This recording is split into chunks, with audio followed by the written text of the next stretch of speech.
So I get a lot of trolls, and they'll even say it on this video just because I'm pointing it out, that tells me, there's no way I'd live near you. You need to clean that place up. And it has been a drumbeat since I moved onto the property. I mean, the place was an absolute pit.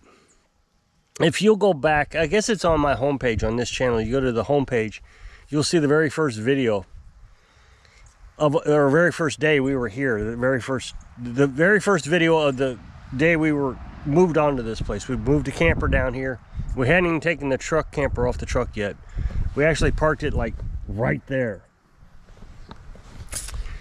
And the place was a disaster. And so we've spent an enormous amount of time cleaning up. And I got to give Carolyn a lot of credit. I mean, she puts a lot of effort into this place, picking things up.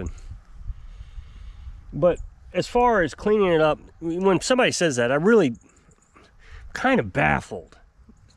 Maybe I'm just blind to it, but I'm kind of baffled as to what they're talking about, that we need to clean the place up. Everything here has a function. So, you know, solar panels. You need to build a shed for that. No, I'm fine with the way it is. So, you know, you got to have the generator a certain amount of distance away from the house, and having it down here by the solar panels and the batteries just seems to make sense. Solar panels are useful. The shed's useful. The lawnmower's useful. The burn barrel, the camper, although it's old, it is useful. We still use it. Wood piles, compost. We have a compost barrel over there Carolyn uses a lot. So, I mean, everything has a function here. We don't just throw trash around. So, like I said, maybe I'm blind. I do see that things are maybe not organized the way they should be, but I'm fine with the organization.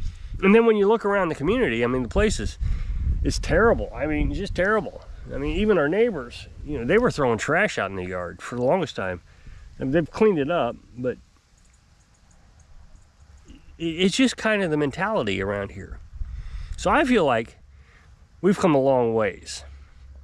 And like I said, if you come to look at that first day, you know, there was a trailer, mobile home, falling down. That's where the tiny house is now. We used the frame of that actually to build the tiny house.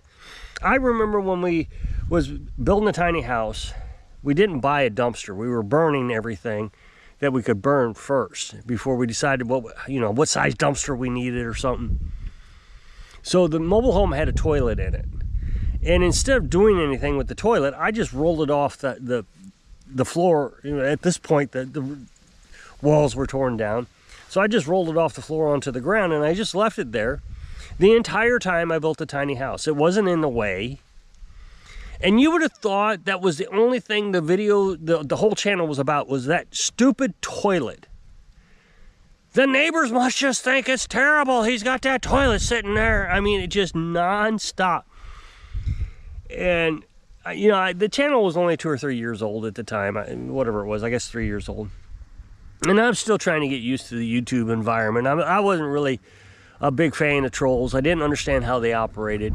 But it really became a sore spot with me. It's like, man, it's just, I didn't even understand, why would a neighbor get upset because there's a toilet outside a construction area? We're literally building a tiny house. And they didn't see the tiny house. You know, the neighbors driving by, they didn't see the tiny house being built. They didn't see the cleanup of the yard. They didn't see the tons of material being thrown away. They see a toilet laying next to the house that's being built. As far as the neighbors would have been concerned, maybe we were going to use that toilet in the house. So it really is troubling how people think. But they say it all the time. You need to clean this place up. There's no way I'd be your neighbor. Well, that's all right. I won't be your neighbor either. That's an absolute guarantee. HOAs was, I watched a video today on an HOA about generators. So, I mean, the only time I've ever really even paid attention to an HOA is we had a babysitter one time who lived in an HOA. And, you know, it was all perfect. The roads were, you know, the streets were clean. Everything was clean. And I noticed like on Tuesday or whatever, everybody had their trash barrels, the same identical color trash barrel, trash can, whatever you want to call it. It was on wheels. They were all orange, sitting in the same exact spot next to their driveway. It's like they had it, you know, marked out. Maybe a concrete pad there, I don't know. Everything was just, and so it gave me the impression of being back in boot camp.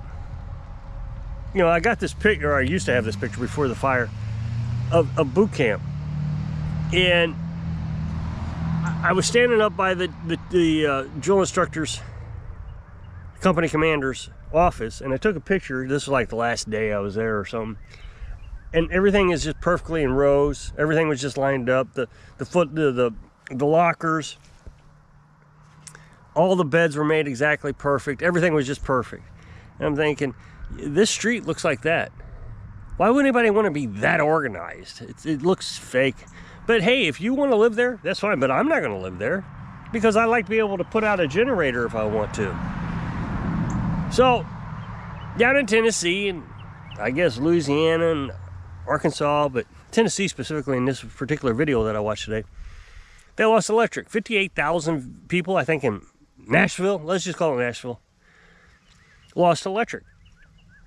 So you live in an HOA, and it's like 10 degrees outside, and you need heat. So you put a generator outside. And within the first 24 hours, you finally got your house warmed up. The HOA sends you an email telling you you can't have that generator out in the yard. It's an eyesore. Well, really? It's an emergency. People are dying. I don't know. 114 people. I don't know what it is. People are dying, and you're worried about this generator. Now, I would imagine the whole HOA was down on electric. So these people didn't have a choice. They were going to get fined if they didn't get rid of that generator. So they ended up going to Missouri to some relatives to stay with until the electric came back on. So you're telling me, even in an emergency, the looks of the place are so important that it doesn't matter if the occupants of the house are actually alive, as long as it doesn't look bad. So even in laws, there are contingency plans for emergencies. And the video I was watching made a very good point. You're telling me that you're not allowed to have fires on your property in an HOA, but your garage catches on fire and the HOA comes out and says you can't have fires on your property and gives you a fine because your garage is on fire. That's an emergency. That's not going to stand up. You're not going to be able to hold that contract. It's just not going to work. And I found that kind of funny. But yeah, even in an emergency, you can't have a generator. So no, I would prefer to not be your neighbor. If you're so picky that I can't have a generator out in the yard, some solar panels, you stay where you're at. You just stay where you're at. I know people love to tell me that, they're so much better than me. But then why are you here? That's what's so confusing. Even the trolls.